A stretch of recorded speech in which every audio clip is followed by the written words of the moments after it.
Hey everyone, welcome back to the channel.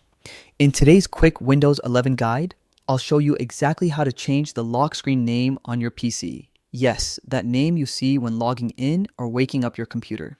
It's actually tied to your account name, so once you change it, your lock screen and profile name will both update instantly. Stick with me till the end because I'll show you the exact steps you need to follow.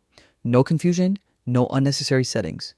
And hey, if you find this helpful, make sure to like this video and subscribe for more quick Windows tips just like this one.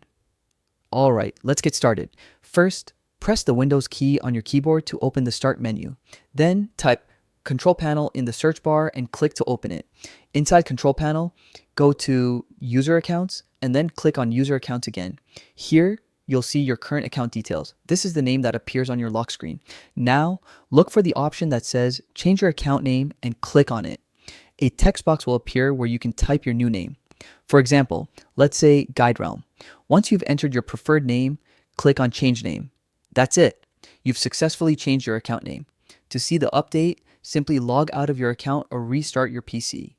When you return to the lock screen, you'll notice your new name displayed right there. Remember, the lock screen name and account name are the same in Windows 11, so this small change updates both your system display name and how your PC identifies your user profile.